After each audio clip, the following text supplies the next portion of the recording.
Sebelum kita buka wiring yang dalam ni, kita kena buka dululah apa yang sangkut ni, macam spare tank ni sangkut, okey, radiator ni kita kena buka lah.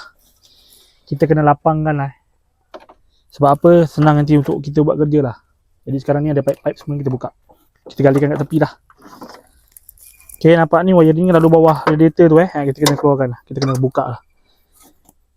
Jadi ni dia lalu bawah tu disangkut, kita kena buka lah bracket untuk radiator ni lah. Macam untuk wire kita kena buka. Pas untuk aircon ni kita asyik buka.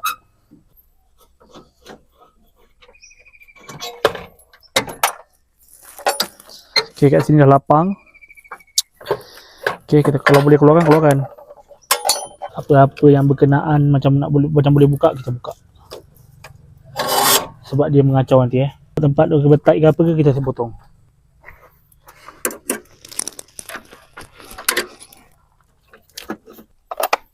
Okey, kita kena buka.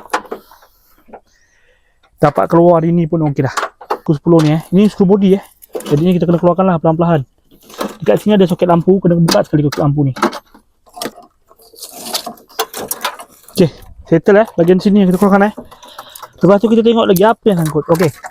Kat sini ada soket alternator. Soket alternator pun kena buka juga. Okey, kat alternator ni ada skru 10. Ada nut 10, kita kena keluarkan juga. Settle. Okey. Settle wiring untuk sini. Lepas tu tengoklah apa-apa yang sangkut tu.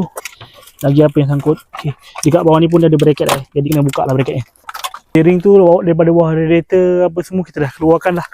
Jadilah macam inilah wiringnya Wiring ni dia lalu bawah radiator lah, bawah aircon, dia naik balik atas tu lepas tu dia keluar dekat signal tepi dan juga horn tepi sebelah sana lah. Apa-apa nanti next video lah. Aku pun dah penat. Apa-apa cara gas.